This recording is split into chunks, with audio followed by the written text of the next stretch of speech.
Hello friends, welcome back to our channel Padh Le with शौर। तो आज की इस वीडियो में हम लोग पढ़ेंगे class 6 NCERT science chapter 2 sorting materials into groups. तो यानी आज की इस वीडियो से हम लोग साइंस का second chapter sorting materials into group को स्टार्ट करने जा रहे हैं। तो चलिए शुरू करते हैं। तो इसकी जो फर्स्ट टॉपिक है वो है ऑब्जेक्ट अराउंड अस। तो उसे हम लोग कंप्लीट करते हैं। We have seen that our food and clothes have so much variety in them. Not just for food and clothes, there is such a vast variety of objects everywhere. We see around us a chair, a bullock cart, a cycle, a cooking utensil, books, clothes, toys, water, stones, and many other objects. All these objects have different shapes, colors, and uses. यानी कि आप लोगों ने अपने आसपास देखा होगा कि जो खाना है, कपड़े हैं, फूड आइटम्स है, जो खाना है, उनमें काफ़ी सारी वैरायटीज़ हर जगह हैं। और खाली क्लॉथ्स और फूड्स में नहीं, बहुत सारी चीज़ों में, जैसे कि बहुत सारी चीज़ें, जैसे कि हमारे अगल बगल, जैसे चेयर, बुलक कार्ट, बर्तन, किताबें, कपड़े, साइकिल, ऐसी बहुत सारी चीज़ें हैं जिनमें से उनमें काफ़ी सारी वैरायटीज़ होती है। तो क्या होता है कि उनमें काफ़ी वो अलग अलग शेप के होते हैं, काफ़ी अलग अलग कलर्स के होते हैं। यानी कि आप लोगों ने अपने आसपास देखा होगा कि काफ़ी चीज़ें होंगी जो अलग अलग टाइप की होती हैं, वो काफ़ी अलग अलग डिफरेंट शेप की होती हैं, अलग अलग डिफरेंट कलर्स की होती हैं। तो look around and identify objects that are round in shape. Our list may include a rubber ball, a football, and a glass marble. If we include objects that are nearly round, our list could also include objects like apples, orange, and earthen pitcher. घड़ा यानी कि जो घड़ा होता है उसको हम लोग अर्थन पिक्चर भी कहते हैं। तो आप लोग देखिए अपने आसपास और आइडेंटिफाई करिए कि ऐसे ऑब्जेक्ट्स जो कि राउंड शेप में है।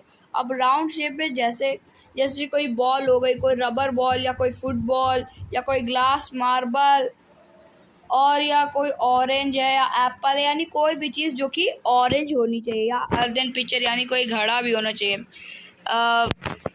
Let us say we wish to make a group of objects that are made of plastics: bucket, lunch boxes, toys, water containers, pipes, and many such objects may find a place in this group. There are so many ways to group objects. In the above examples, we have grouped objects on the basis of their shape or the materials they are made from. यानी कि और हम लोग को मतलब कि जो भी ग्रुप्स के जैसे प्लास्टिक, ऐसे हम लोग को ऐसे आइटम्स सेलेक्ट करने हैं जो कि प्लास्टिक के बने हो। अब चाहे वो कुछ भी बना हो प्लास्टिक से, प्लास्टिक का शार्पनर होता है वो हो, या पाइप हो, या फिर लंच बॉक्सेस होता है, या फिर बाल्टी, बकेट्स होती हैं, जो वाटर कंटेनर्स होते हैं वो भी, जो भी चीज़ जो कि प्लास्टिक से बने होते हैं उन सबको हम लोग को क्या करना है, ग्रुप्ड करना है। ग्रुप मतलब कि एक ग्रुप में रखना है, उनको एक ग्रुप में रख देना। All objects around us are made of one or more materials. These materials may be glass, metal, plastic, wood, cotton, paper, mud, or soil. Can you think more examples of materials? यानी कि आप लोग अपने जितने भी objects हैं उनको आसपास देखिए और उनके वो किस मटेरियल से बने हुए वो भी देखिए। यानी कि बहुत सारे चीज़ें आपको दिखेंगी, जैसे कि कोई चीज़ ग्लास की बनी है, तो कोई चीज़ प्लास्टिक की, कोई चीज़ मेटल की, कोई चीज़ वुड की, कोई चीज़ कॉटन की, कोई चीज़ पेपर की, कोई चीज़ मड की, कोई चीज़ मिट्टी की। ऐसे आपको बहुत सारे एग्जांपल आपको सर्च करने हैं, आपको ढूंढने हैं। तो इधर हमारी एक एक्टिविटी है, एक्टिविटी 1। तो चलिए इससे भी कर लेते हैं। Let us collect as many objects as possible from around us. Each of us could get some every day objects from home, and we could also collect some objects from the classroom or from outside the school. What will we have in our collection? Chalk, pencil, notebook, rubber, duster, a hammer, nail, soap, spoke of a wheel, bat, matchbox, sword, potato. We can also list objects that we can think of but cannot bring to the classroom. For example, wall, trees, doors, tractors, road. Separate all objects from this collection that are made from paper or wood. This way we have divided all objects into two groups. अब आप इधर समझिए। अरे ये activity में क्या बोला जा रहा है कि आप लोग अपने अगल बगल देखिए और उन सब चीज़ों को उनके ग्रुप में बदल दिए। आप लोग अपनी क्लास पे जाइए और ऐसी चीज़ बताइए जो कि हम लोग क्लास में भी नहीं जाते, जैसे वुड कटर। ये एक एक्टिविटी है, ऐसी ही है, कोई इसमें ज़्यादा काम नहीं है, ऐसी है थोड़े एंटरटेनमेंट के लिए। तो टॉपिक पे आते हैं। One group has the objects that are made from paper और वुड वाइल द। तो यहाँ तक खाली वही है एक्टिविटी। हम लोग अपने टॉपिक्स में आते हैं। Let us be a little more systematic. List all objects collected in table 2.1।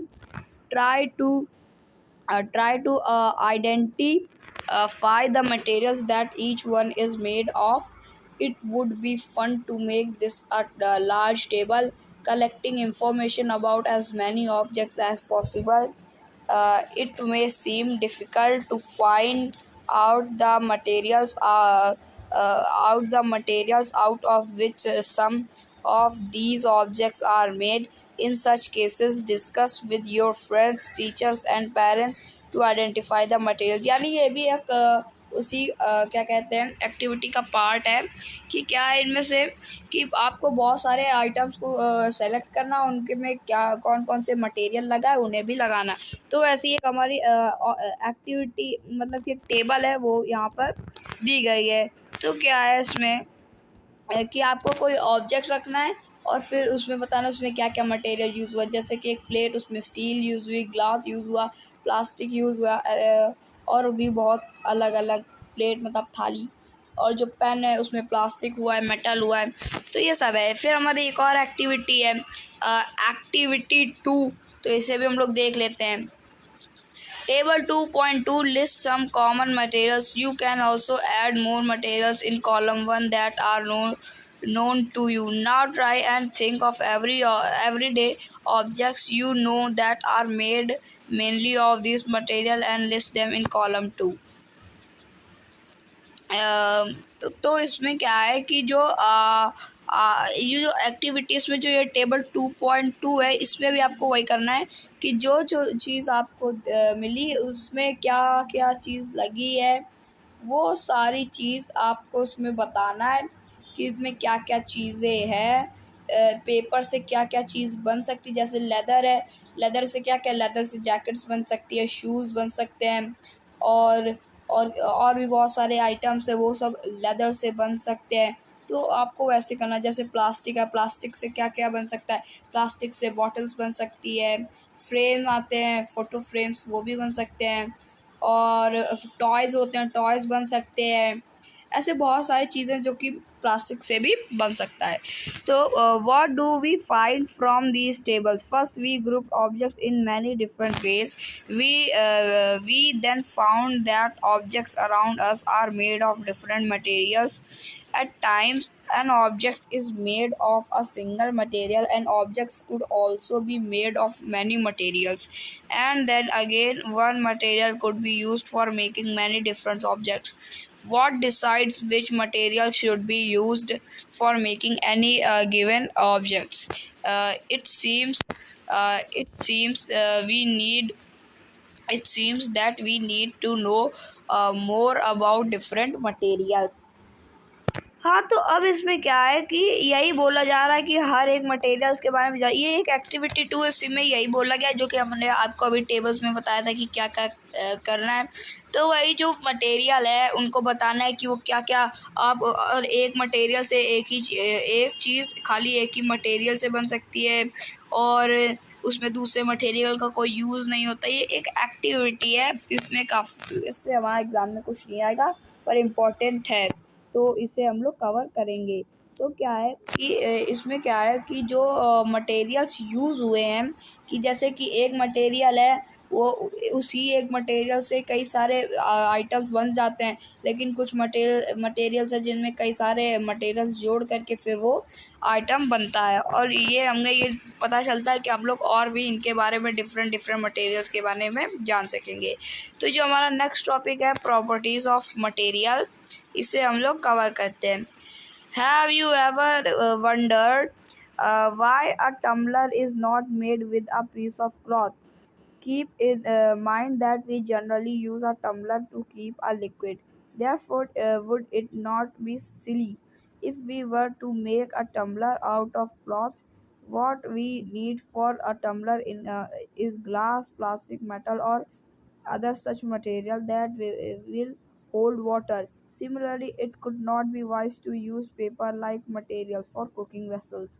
We see then that we choose a material to make an object depending on its properties and the purpose of which the object is to be used. So what are all the properties of materials that would be important for their usage?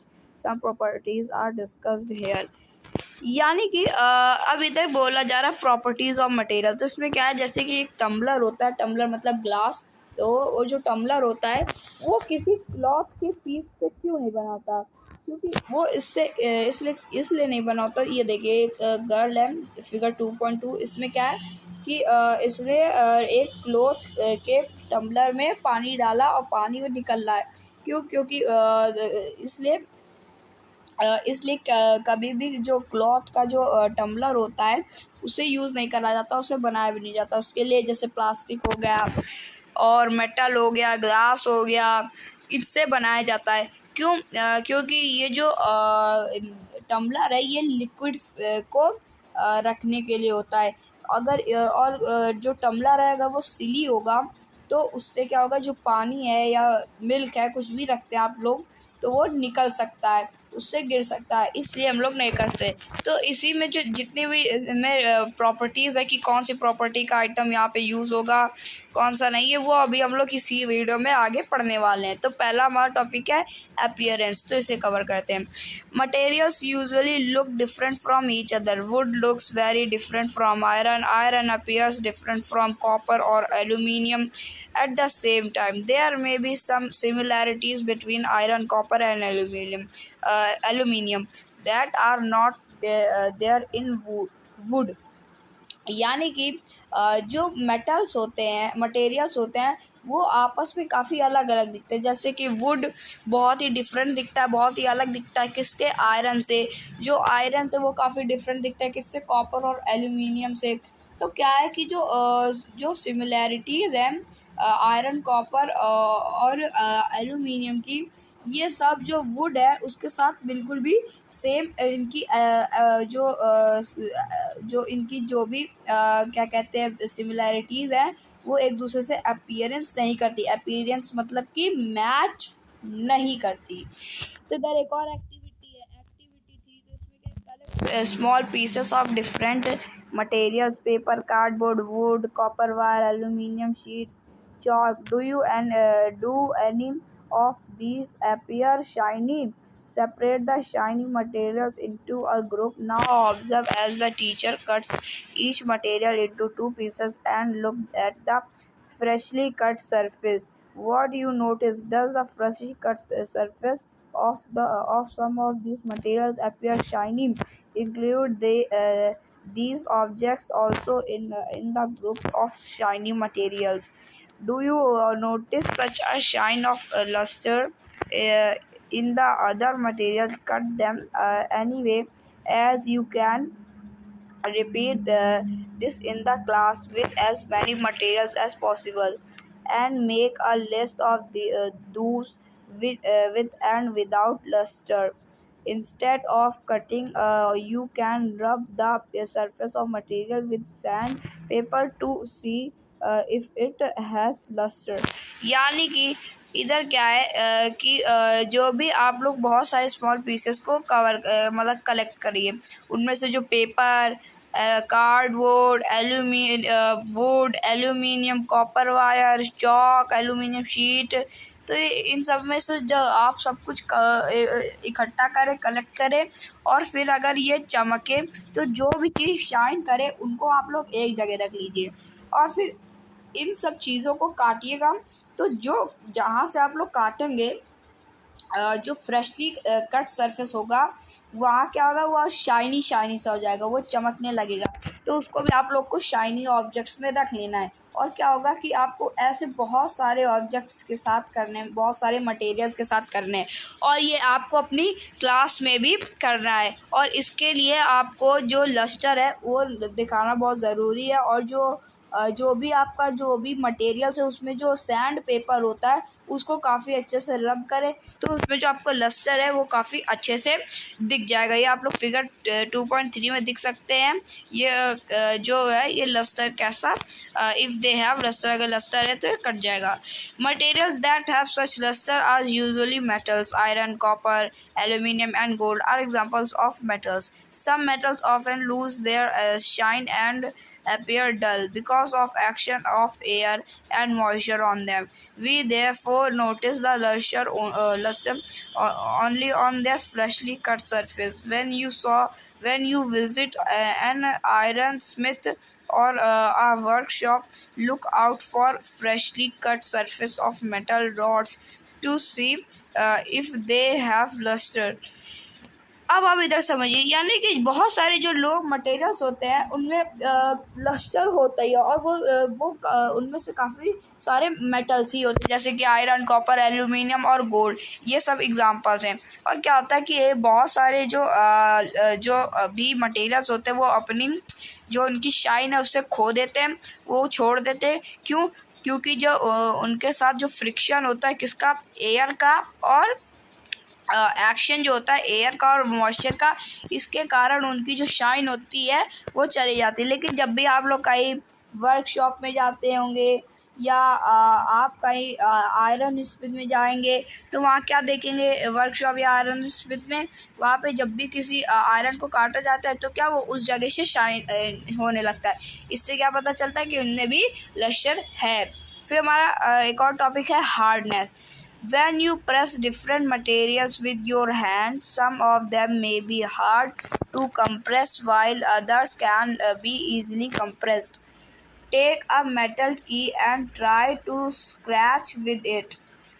The surface of a piece of wood, aluminum, a piece of stone, a nail, candle, chalk, any other material or objects, you can easily scratch some materials while some cannot be scratched so easily.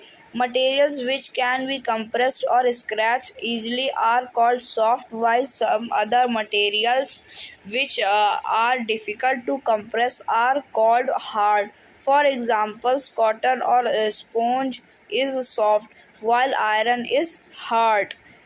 In appearance, materials can have different properties like luster, hardness, be a rough or smooth. Can you think of other properties that describes the appearance of the material? तो यहाँ पे क्या है कि यहाँ पे बताया गया है कि आप लोग किसी भी ऑब्जेक्ट्स को लीजिए या मटेरियल्स को लीजिए, उसको प्रेस करें तो उनमें काफ़ी सारे जो मटेरियल्स होंगे वो मतलब कि वो प्रेस नहीं होंगे, और बहुत सारे ऐसे भी होंगे जो आसानी से प्रेस हो जाएंगे। तो इसको आप लोग एक मेटल की से स्क्रैच करने के लिए ट्राई करना है, जैसे कि wood, aluminium, piece of stone, nail, candle और चॉक। यानी कि इन सब मटेरियल्स में आप लोग स्क्रैच करने की कोशिश करना एक मेटल की से। फिर आपको जो अच्छे से कंप्रेस हो जाएगा या स्क्रैच्ड हो जाएगा अच्छे से, वो कहलाएंगे क्या, सॉफ्ट। और जो बहुत ही ज़्यादा जो दिक्कत होगी उनमें, जैसे आसानी से वो स्क्रैच्ड नहीं होंगे या कंप्रेस नहीं होंगे, तो वो क्या कहलाएंगे, हार्ड। ऐसे एग्जांपल है जैसे कि कॉटन या स्पॉन्ज होती है, वो सॉफ्ट होती है, उसको ईजिली से हम लोग प्रेस कर देते हैं। लेकिन जो आयरन होता है वो हार्ड होता है, इसलिए हम लोग उसको ईजिली से आप कंप्रेस नहीं कर सकते। तो इनमें बहुत सारी जो आप लोग को जैसे कि प्रॉपर्टीज़ होती हैं मेटल्स की, जैसे लस्टर, हार्डनेस, रफ और स्मूथ। तो आप लोग क्या और भी सारी जो इसकी जो प्रॉपर्टीज़ है वो डिस्क्राइब कर सकते हैं। तो फिर यहाँ पे एक और टॉपिक है सॉल्यूबल और इनसॉल्यूबल। तो इसमें एक एक्टिविटी से स्टार्ट होता है, जो चलिए उसे पढ़ते हैं। Collect samples of some solid substance such as sugar, salt, chalk powder, sand, and sawdust. Take 5 glass or beakers. Fill each one of them about two-thirds with water and a small amount, a spoonful of sugar to the first glass, salt to the second, and similarly add small amounts of the other substances into the other glasses. Stir the contents of each of them with a spoon. Wait for a few minutes. Observe what happens to the substance. Add to water. Note your observation as shown in table 2.3. अब इधर तो फिर इधर और है, you will notice that some objects have completely disappeared or dissolved in water. We say that these substances are soluble in which soluble in water. Other substances do not mix with water and do not disappear even after wasted for a long time. The substances are insoluble in water. Water plays an important role in the functioning of our body because it can dissolve a large number of substance. Do liquid also dissolve in water? तो अब इधर समझिए कि क्या कह रहा है कि आप लोग बहुत सारे सैंपल्स को कलेक्ट करिए, जैसे कि शुगर को, नमक को, चॉक पाउडर को, सैंड को, सॉडस्ट को, यानी डस्ट ही होती है, और इनको 5 ग्लासेस में भर के रख दीजिए, बीकर्स में भर के रख दीजिए, और इनमें 2/3 वाटर फिल कर दीजिए, भर दीजिए, और इनको ये जो जितने भी चीज़ें, इनको एक स्पून में रख कर के पानी में डाल दीजिए। और फिर कुछ वक्त के बाद आप लोग जब देखेंगे तो अपनी जो ऑब्जर्वेशन है उसे इस टेबल में रखिए। तो क्या होगा कि आप लोग देखेंगे कि बहुत सारी जो चीज़ हैं जो कि घुल जाएंगी पानी में, वो क्या आ जाएंगी, उन्हें हम लोग कहेंगे सॉल्यूबल। सॉल्यूबल वो चीज़ होती है जो कि पानी में घुल जाती है, और जो चीज़ें नहीं घुलेंगी वो क्या कहलाएंगी, वो कहलाएंगी इनसॉल्यूबल। इनसॉल्यूबल वो चीज़ होती है जो कि घुलती नहीं है पानी में। तो इसमें एक टेबल भी दी गई, टेबल 2.3, उसे समझते हैं।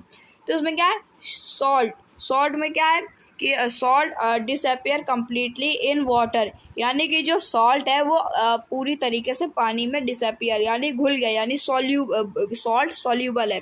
फिर शुगर क्या होगा, शुगर भी पूरी तरीके से पानी में घुल जाएगा, चीनी भी पूरी तरीके से पानी में घुल जाएगी, इसलिए चीनी क्या हुई, सॉल्यूबल हुई।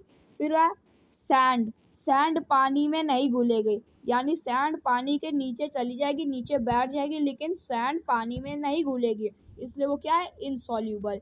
फिर क्या है, चॉक पाउडर। जो चॉक पाउडर है वो भी पानी में घुल जाएगी, और वो सॉल्यूबल कहलाएगी। और ये जो आखिरी है, लास्ट सॉडस्ट, ये आप बताइएगा ये घुलेगी या नहीं घुलेगी। तो यहाँ पे हमारी एक और एक्टिविटी है, एक्टिविटी 5, इसे भी हम लोग कंप्लीट करते हैं। Collect samples of vinegar, lemon juice, mustard oil और कोकोनट ऑयल, केरोसिन और any other liquid. Take a glass, a tumbler, fill it up to half with water, add a few spoonfuls of a liquid to this and stir it well. Let it stand for 5 minutes. Observe whether the liquid mixed with water. Repeat the same with other liquids. As many different liquids as are available to you. Write your observation in table 2.4. यानी कि अब यहाँ पे क्या है, आपको कई सारे एग्जांपल्स कलेक्ट करने, जैसे vinegar, lemon juice, mustard oil, coconut oil, kerosene या कोई अलग लिक्विड, और इससे आप लोग को एक टम्बलर या ग्लास में भर लेना है और फिर थोड़ी देर बाद आप लोग को एक एक चम्मच डालना। फिर आपको क्या करना है, आपको उसमें घोल देना है अच्छे से। फिर 5 मिनट्स के लिए वहाँ पे खड़े रहना है और फिर जो वहाँ पे जो कुछ भी होगा, जो भी आप लोग ऑब्जर्व करेंगे, उसे आप लोग जो टेबल 2.4 है उसमें आप लोग बताइएगा। तो जो विनेगर है ये मिक्स वेल हो जाएगा, यानी अच्छी तरीके से घुल जाएगा। जो लेमन जूस है ये भी अच्छी तरीके से घुल जाएगा।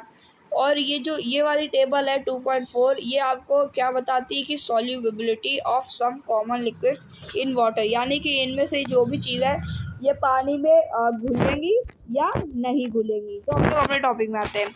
सम gases are soluble in water whereas other are not. Water usually has small quantities of some gases dissolved in it. For example, oxygen gas dissolved in water is very important for the survival of animals and plants that live in water. यानी कि जैसे बहुत सारी gases होती है जो कि soluble होती है। सॉल्यूबल वो चीज़ होती है जो कि पानी में घुल जाती है। तो जो एक इम्पॉर्टेंट गैस है कौन सी, ऑक्सीजन, जो कि बहुत ही इम्पॉर्टेंट है और ये पानी में इजीली घुल जाती है। और इसका घुलना इतना ज़रूरी है क्योंकि जो पानी में जितने भी प्लांट्स हैं उनको ऑक्सीजन की उनको यहीं से ऑक्सीजन प्रोवाइड होता है।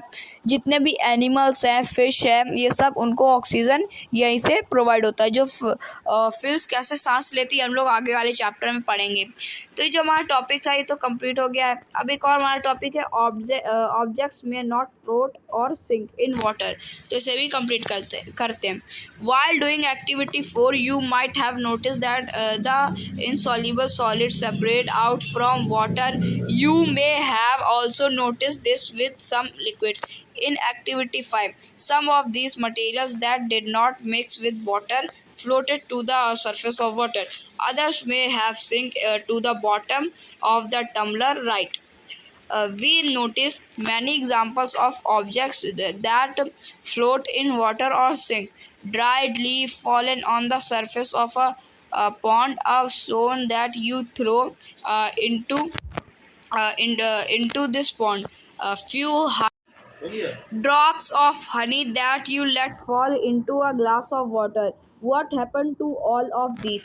यानी कि यहाँ पे क्या बोला जा रहा है कि जो आप लोगों ने एक्टिविटी 4 करते हुए ये देखा होगा, आप लोगों ने ये नोटिस करा होगा कि जो इनसॉल्यूबल सॉलिड्स होते हैं उन्हें जब पानी से आप लोगों ने अलग करा होगा तो वो सब नोटिस करा होगा कि सम लिक्विड जो होंगे वो सब उसमें मिल रहे होंगे। तो जो एक्टिविटी 5 है उसमें क्या है कि जो मटेरियल्स हैं उनमें कुछ मटेरियल्स वाटर में मिक्स नहीं हुए और वो पानी में फ्लोट करते रहे, और कुछ जो थे वो मे हैव संक, यानी वो sunk bottom of the tumbler, right, यानी कि कुछ जो थे वो डूब गए थे पानी के अंदर पूरी तरीके से। तो आप लोगों ने जब भी कोई कैन वैन होता है या कोई भी ड्राई लीव्स होती जो भी पॉन्ड में गिरती है तो वो क्या होता है कि वो ऊपर ऊपर रहती है। लेकिन जब भी कोई कॉइन या आप लोग कोई भी की या मेटल की कोई भी चीज़ डालते हैं पानी में तो वो डूब जाती है। बूझो would like you to give him 5 examples each of objects that float and those that sink in water. What about testing these same materials to see if they float or sink in other liquids like oil? यानी कि जो बूझो है उसको वो कह रहा है कि आप लोग उसको ये एग्जांपल दो, would like you to give him, यानी वो चाहता है कि आप लोग उसको कुछ 5 एग्जांपल दो कि जो चीज़ पानी में डूब जाती है और जो चीज़ पानी में फ्लोट करती हैं। तो ये जो हमारा टॉपिक था ऑब्जेक्ट्स में फ्लोट और सिंक इन वाटर, ये भी कंप्लीट होता है। तो आज की इस वीडियो में इतना ही, मिलेंगे नेक्स्ट वीडियो में नेक्स्ट टॉपिक के साथ जो कि ट्रांसपेरेंसी। तब तक के लिए thank you thank you very much. Hello friends, welcome back to our channel Padh Le with sure. तो आज की इस वीडियो में हम लोग पढ़ेंगे class 6 NCERT science chapter 2 sorting materials into groups. तो इसमें जो हमारा आज का जो टॉपिक है वो है ट्रांसपेरेंसी। तो इसके पहले वाले वीडियो में हम लोगों ने इसके पहले के जितने भी टॉपिक्स थे वो हम लोगों ने कवर कर लिए थे। आज हम लोग को ट्रांसपेरेंसी कवर करना, तो चलिए शुरू करते हैं। Transparency. You might have played the game of hide and seek. Think of some places where you would like to hide so that you are not seen by others. Why did you choose those places? Would you have tried to hide behind a glass window? Obviously not, as your friend can see through that and spot you. Can you see through all the materials? Those substance or materials through which thing can be seen are called transparent. Glass, water, air, and some plastic are examples of transparent material. Shopkeepers usually prefer to keep biscuits, sweets, and other eatables in transparent containers of glass or plastic so that buyers can easily see these items. On the other hand, there are some materials through which you are not able to see. These materials are called opaque. You cannot tell what is kept in a closed wooden box, a cardboard carton, or on a metal container. Wood, cardboard, and metal are examples of opaque materials. Do we find that we can group all materials and objects without any confusion as either opaque or transparent? यानी कि transparency उनमें क्या है कि जब भी आप लोग कोई गेम में खेलते होगे हाइड एंड सीक, तो आप लोग ऐसी जगह में छुपते होंगे जहाँ से आप लोग किसी को ना दिखे। क्या आप कभी भी किसी ग्लास या किसी भी विंडो के पीछे छुपना चाहेंगे? ऑब्वियसली नहीं। क्यों? क्योंकि आप लोग वहाँ से इजीली देख सकते हैं। तो ऐसी जगह जहाँ से सब कुछ दिख जाता है, यानी ये बहुत इंपॉर्टेंट पॉइंट है, आप लोगों को समझना चाहिए। वेयर, जहाँ पर आपको सब कुछ दिख जाता है, यानी कि जैसे कि कोई क्या कहें कि एक पॉलीथीन है, तो पॉलीथीन के आर पार आपको दिख जाता है, या कोई भी प्लास्टिक है तो उसके आर पार आपको दिख जाता है, तो वो क्या है? वो ट्रांसपेरेंट है। और ऐसी चीज़ें जैसे कि ग्लास, वाटर, एयर, इनके बीच में आपको दिख जाता है, तो ये सब ट्रांसपेरेंट है। ऐसी चीज़ें जिनको आप लोग देख रहे हो उनके अंदर से भी आप लोग काफ़ी चीज़ों को देख पा रहे हैं। जैसे कि क्या बोलूँ, जैसे कि कोई भी प्लास्टिक की चीज़ जिसके आर पार आप लोग देख सकते हैं, ऐसी भी चीज़ जिसके आर पार आप लोग देख सकते हैं बिल्कुल अच्छी तरीके से, वो होता है ट्रांसपेरेंट। और जो चीज़ जो कि आप उसके बिहाइंड देख ही नहीं सकते, जैसे कि कोई वॉल आगे उसके पीछे आप कुछ देख नहीं सकते, तो वो चीज़ क्या है? ओपेक है। तो जैसे कि कार्डबोर्ड, मेटल्स और कार्टन, वुडन बॉक्स, तो ये सब मेटल कंटेनर्स, ये सब क्या है? ये है ओपेक। ओपेक क्यों? ओपेक वो चीज़ होती है जिसके आप पीछे देख ही नहीं सकते। जैसा कि आप लोग ये वाला देख पा रहे होंगे, ये वाला डायग्राम। इसमें क्या है कि ये जो एक ग्लास लिया, इसके आर पार ये बूझो देख पा रहा है ये, तो इसलिए ये वाला जो है ये क्या हो गया? ये हमारा हो गया ट्रांसपेरेंट। और ये जो ये वाला है, इसमें क्या है? ये पूरी तरीके से नहीं देख पा रहा, तो ये क्या है? ये हो गया ओपेक। तो इधर एक एक्टिविटी 6 है, इसे भी हम लोग कर लेते हैं। Take a sheet of paper and look through it towards a light bulb. Make a note of your observation. Now put 2-3 drops of some oil and spread it on the sheet of paper. Look again towards the lighted bulb. Throw that portion of the paper on which the oil has been spread. Do you find that the bulb is more clearly visible than before? But can you see clearly through the oiled paper? Is everything on the other side of visible? Perhaps not. The materials through which objects can be seen but not clearly are known as translucent. Remember the oily patches on paper when we tested food items or presence of fats that was translucent too. Translucent too. Can you think of some more examples of translucent materials? We can therefore groups materials as opaque, transparent, and translucent. Paheli suggests cover the hand. It covered the glass of a torch with your palm at a dark place. Switch off the torch and observe the other side of palm. She wants to know whether palm of your hand is opaque, transparent और translucent. अब इधर समझिए, यानी कि आप लोग एक paper लीजिए, एक पेपर की शीट, और उसे आप बल्ब की तरफ लगाइए. आपको थोड़ा क्लियरली दिखाई देगा, लेकिन आप जब उसमें तेल को स्प्रेड कर देंगे, फिर आप जब उसकी तरफ देखेंगे तो काफ़ी आपको अच्छा दिखेगा. आप लोग इसको डायग्राम से समझिए. तो ये जो फर्स्ट वाला डायग्राम है, इसमें क्या है कि बूझो ईजिली आर पार देख पा रहा है. तो क्या है, ये हो गया ट्रांसपेरेंट. मतलब ट्रांसपेरेंट मतलब कि पूरा पूरा देख पा रहा है, इसलिए क्या हो गया, ट्रांसपेरेंट हो गया.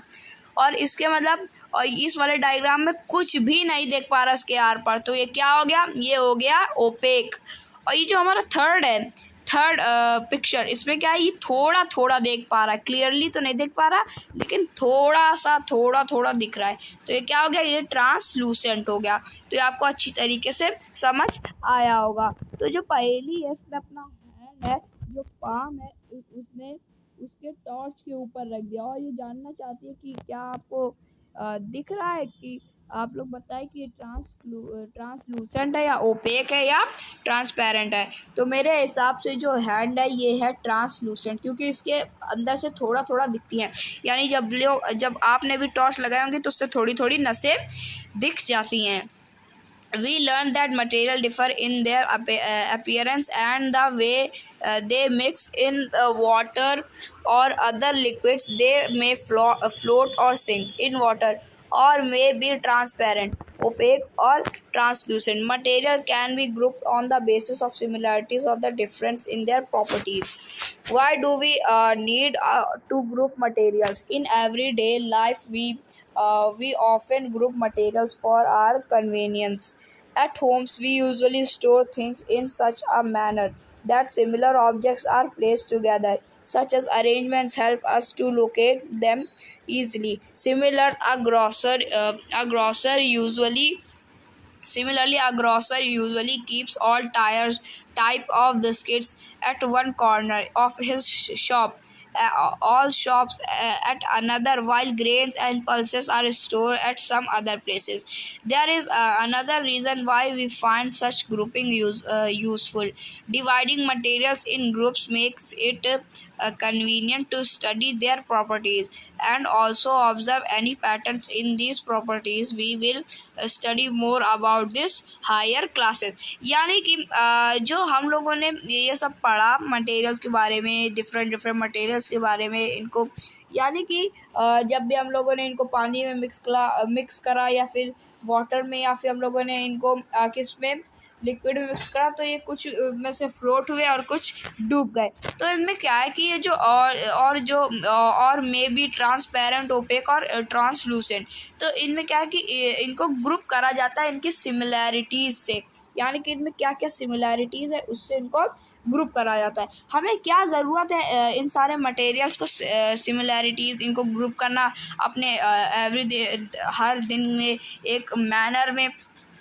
ऐसा आप लोग इससे समझिए, जैसे कि एक शॉपकीपर है, एक दुकानदार है, जो कि क्या करता है, उसके दुकान में जितने भी बिस्किट्स होते हैं उसे एक कॉर्नर में रखता है. उसके बाद जितने भी सोप्स होते हैं, जितने भी टाइप्स के सोप्स होते हैं, उन्हें एक कॉर्नर में रखता है. और जो पर्ल्स, ग्रेन्स होती है, उन्हें एक जगह स्टोर करके रखता है. ऐसा इसलिए क्योंकि वो ग्रुप में बना के रखता है. तो इसका हम लोग जो रीज़न है कि हम लोग हर चीज़ का एक मतलब कि हर यूज़फुल चीज़ का ये ग्रुप बना के क्यों रखते हैं, इनको हर मटेरियल्स पे क्यों डिवाइड करते हैं, ये बहुत कन्वीनियंट है. इनकी हम लोग इनकी जो प्रॉपर्टीज़ है वो सब पढ़ेंगे, और इनका जो पैटर्न्स है, इनकी क्या क्या प्रॉपर्टीज़ है, ये सब हम लोग पढ़ेंगे हायर क्लासेस में. तो जो हमारा ये जो टॉपिक है ट्रांसपेरेंसी, ये कंप्लीट होता है। इसी के साथ जो हमारा चैप्टर है वो भी कंप्लीट हो जाता है। और ये रहे इसके कुछ हार्ड वर्ड, इसे हम लोग पढ़ लेते हैं। Hard, insoluble, lustre, material, metals, opaque, rough, soluble, translucent and transparent. तो इसी के साथ हमारा जो चैप्टर है सॉर्टिंग मटेरियल्स इनटू ग्रुप्स ये कंप्लीट होता है। तो इसके जितने भी एक्सरसाइज है ये हम लोग करेंगे नेक्स्ट वीडियो में। आज की इस वीडियो में इतना ही, मिलेंगे नेक्स्ट वीडियो में एक्सरसाइज के साथ। तब तक के लिए थैंक यू वेरी मच।